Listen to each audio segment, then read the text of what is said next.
So a few words about war journalism and peace journalism. If I problematize journalism, what do I suggest goes in its place? Well, you can have a form of journalism that frames conflicts in terms of two parties contesting a single goal. Or you can look a little further into what those goals might be, as this newspaper, the Daily Mirror, did in the UK in January 2003. I shall not exonerate Saddam Hussein, etc. Okay? You can do that. Where war journalism replicates that bipolar conflict model, bipolar disorder, you could think of it, world divided into good and evil, because after all, what could be safer for a journalist than to hear both sides? On the one hand, on the other hand, in the end, only time will tell. Whereas peace journalism tries to seek out the good and bad in all sides. War journalism tends to hear from officials, category headed by political leaders and men with guns if they're lucky. Peace journalism seeks out the grassroots view. These are just some of the distinctions, but just to let you know, there is a set of distinctions. People do draw these distinctions, and they don't just say the reporting we're getting is a problem, they suggest something else to put in its place. Now, how do we bring that about, you may ask? It is possible to change the media. And what's interesting is go back to the point that this view that Australia should have an independent foreign policy is nurtured by a surprising number of people despite its virtual invisibility in mainstream political and media discourses. Where are they getting their information from? Where do we get our information from?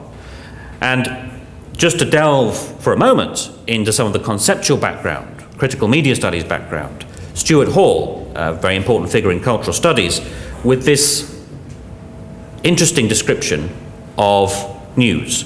News tends to naturalize representation to the point where you cannot see that anyone produced it. What that means is that we only have to have a relatively small dose of cues and clues and opportunities to inspect propaganda from the outside to equip us to keep doing it. There doesn't have to be that much of it, as long as there's some of it. Once we have inspected the propaganda from the outside, we can never go back into it again. Okay? So that's why it's worth pushing in the media domain to try to achieve these results. Initiatives abound with varying degrees of success.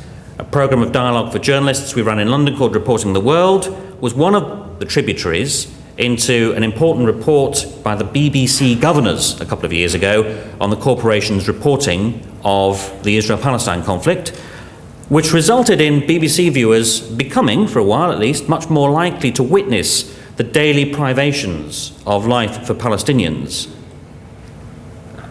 exerted and imposed by that conflict. Okay, so that was significant and useful.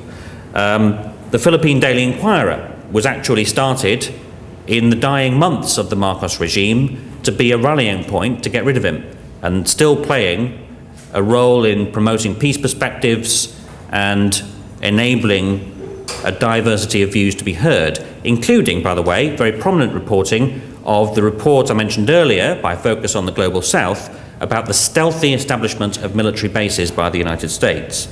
A CPAC's graduate, Karanda Sayed, and also a member of the Sydney Peace Foundation executive, runs Forum on Australia's Islamic Relations, which has done a wonderful job in training members of Sydney's Muslim community to be media savvy, to engage with the media, and promoting their point of view as representatives of a diverse community, part of our local fabric, and overcoming some of the cliches and stereotypes which have been exploited and played upon by others in the public sphere over recent years. And one of the results of that has been this useful series by the Sydney Morning Herald. See, we administer a pat on the back as well as a kick in the others. Faces of Islam, which ran last year and did very useful work. So in sum then, there are many ways to work with the media.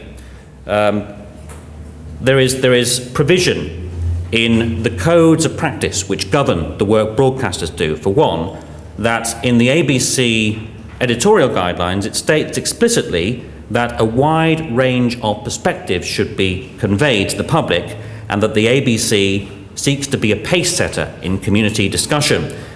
Impartiality should not mean endorsing the status quo. So when senior US officials arrive here in Australia for talks about the US alliance, we should be heard from. We have a right to be heard from, and we need to exert that right if it's not going to go by the board. Many ways to engage with the media: work with journalists. Some of them are listening. Some of them are listening, okay? Campaign through the media. Do what this gentleman Karanda Sayed did that I mentioned, and gear yourself up to engage constructively with media. Campaign on the media. If the Sydney Morning Herald or the ABC or Channel 9 omits significant perspectives from a debate, raise your hand, club together with others and complain. Change the audience. The conversations that begin in the lounge room or around the dinner table that Joe was mentioning need to be extended, and the media domain needs to be built into them. And create more media. Australia has arguably the least diverse media of any democratic country on earth, where almost every newspaper is owned by either Fairfax or Murdoch. So there is an urgent need to create more media here in Australia. So there are 5 ways to work with media: to take issue with war in the media domain, to take issue with the media strategy. So we have a few minutes left for your questions, and could I encourage you to perhaps also put forward 1 or 2 tentative suggestions about how we might work with media as we go from the conference. Thank you.